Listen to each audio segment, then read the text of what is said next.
लाडक्या बहिणींना नमस्कार. आता तुमच्यासाठी अत्यंत महत्त्वाचं एक ॲप्लिकेशन असणार आहे.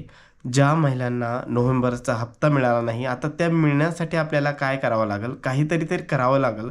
तर त्यासाठी आपण जे आपले स्थानिक आमदार आहे, तर यांच्याकडे आपण एक लेटर देणार आहोत, एक विनंती अर्ज देणार आहोत. तर ते प्रत्येक महिलांनी आपापल्या तालुक्यामध्ये आपल्या आमदारला ते तुम्ही सबमिट करा त्यांच्या ऑफिसमध्ये. ते कसं करायचं काय मी तुम्हाला खाली डिस्क्रिप्शनमध्ये ते टाकतो अर्ज. त्याची तुम्ही प्रिंट काढा व्यवस्थितपणे आणि त्याच्यावर तुमचं नाव टाकून काय करा की तिथं सबमिट करा आणि त्यांना सांगा जर आमदारांची भेट झाली, ग्रुपनुसार झाली तर त्यांना सांगा विधानसभेत आमचा मुद्दा मांडा किंवा वरपर्यंत आमचा मुद्दा पोहोचा. तर अर्ज कसं करायचं मी सांगतो तुम्हाला. तर मी तुम्हाला खाली डिस्क्रिप्शनमध्ये देतोच, पण एकदा वाचून दाखवतो. जर तुम्हाला काही बदल करायचा असेल तर थोडाफार तुम्ही करू शकता. प्रति माननीय आमदार साहेब किंवा मॅडम जे असेल ते तुमचा मतदारसंघ जे असेल ते तुमच्या तालुक्याचे नाव टाकायचं. पुढे आहे विधानसभा मतदारसंघ. विषय लाडकी बहीण योजनेचा हप्ता न मिळाल्याबाबत ई-KYC संदर्भातील तांत्रिक अडचणीमुळे तातडीने कार्यवाही करण्याबाबत विनंती. महोदय किंवा महोदया म्हणजे लेडीज असेल तर आम्ही आपल्या मतदारसंघातील रहिवासी असून शासनाच्या लाडकी बहीण योजनेअंतर्गत पात्र आहोत. तरीसुद्धा अनेक महिलांना आजपर्यंत योजनेचा हप्ता म्हणजे नोव्हेंबरचा टाकायचा तुम्ही नोव्हेंबरपर्यंत मिळाला, पण नोव्हेंबरपासून टाकायचं. नोव्हेंबरपासून योजनेचा हप्ता मिळालेला नाही. याचे मुख्य कारण म्हणजे ई-KYC प्रक्रिया पूर्ण करताना आलेल्या विविध तांत्रिक अडचणी. त्यामुळे प्रामुख्याने खालील अडचणी आल्या आहेत. कोणत्या ते सांगतो तुम्हाला. ई-KYC करताना अनेक वेळा OTP प्राप्त होत नव्हता. 2 नंबर आहे पोर्टलवर सतत तांत्रिक म्हणजे टेक्निकल समस्या येत होत्या. 3 नंबर आहे संबंधित पोर्टल साईटवर वेळेवर किंवा लवकर ओपन होत नव्हती. 4 नंबर आहे सर्व प्रक्रिया पूर्ण करूनही ई-KYC सबमिट होत नव्हती.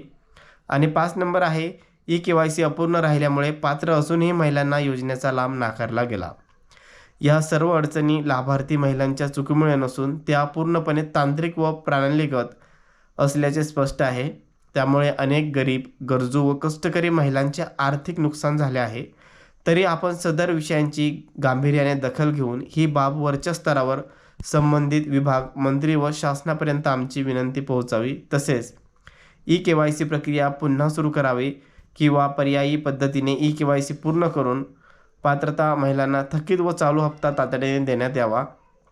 यासाठी आवश्यक कार्यवाही करावी ही नम्र विनंती. आपण आमच्या अडचणी समजून घेऊन न्याय मिळवून द्याल अशी आम्हाला पूर्ण अपेक्षा आहे. धन्यवाद करायचं, आपली विश्वासू करायचं आणि लाडकी बहिणीत तुमचं नाव टाकायचं. नाव, शहर, गावाचं नाव वगैरे टाका. मोबाईल नंबर वगैरे टाकू नका. फक्त तुमची बेसिक माहिती, फक्त तुमचं नाव आणि आडनाव टाका तिथे आणि तुमचा अर्ज तिथं सबमिट करा. त्याची एक OC घ्या आणि तुम्ही शक्य होईल जाताना तेव्हा ग्रुपने जा, कारण की ग्रुप न गेला तर तेवढा रिस्पॉन्स भेटतो. जर सिंगल गेला तर तुम्हाला रिस्पॉन्स भेटणार नाही किंवा एंट्री देखील देणार नाही. त्यामुळे तुम्ही ग्रुपना महिलांनी जा आणि जेव्हा तुम्ही प्रत्येक तालुक्यातून जाता तेव्हा त्यांना कळेल की अर्जावर सध्या लाडक्या बहीण खरंच यांना लिटरली गरज आहे, तेव्हा ते काहीतरी करतील. जर तुम्ही असं केलंच तरच हे होईल. तर मी डिस्क्रिप्शनमध्ये तुम्हाला देतो अर्ज वाचलेला. जर याच्यामध्ये काही चुका असतील थोड्याफार तर तुम्ही त्या तुमच्यानुसार ते बदलून घ्या, तुम्हाला कशा बदलायच्या. पण मी एक तुम्हाला फॉर्मॅट देतो. तर नक्की फक्त काय करा की आता कमेंटमध्ये काय टाकायची तुमचा जिल्हा कोणता आहे आणि मतदारसंघ कोणता आहे तेवढंच टाका. आणि तुम्हाला नोव्हेंबरचा हप्ता मिळाला आहे किंवा नाही, किंवा मागील हप्ते मिळाले आहे किंवा नाही हे देखील टाका. म्हणजे आपल्याला कळेल आतापर्यंत महिलांना किती हप्ते मिळाले आहे, कधीपासून बंद झालेले आहे. तर नक्की आपल्याला कमेंटमध्ये कळा आणि चॅनलला सबस्क्राईब करायला विसरू नका. म्हणजे पुढील जी काही तुमची अपडेट येईल किंवा नवीन काय येईल तर आपण लगेच नवीन व्हिडिओ टाकत असतो. ठीक आहे, तुम्ही आता ते ॲप्लिकेशन घ्या, व्यवस्थित प्रिंट करा. काही बदल करायचे असेल तर बदल करा आणि आपल्या आमदार विभागाला ते सबमिट करा. धन्यवाद.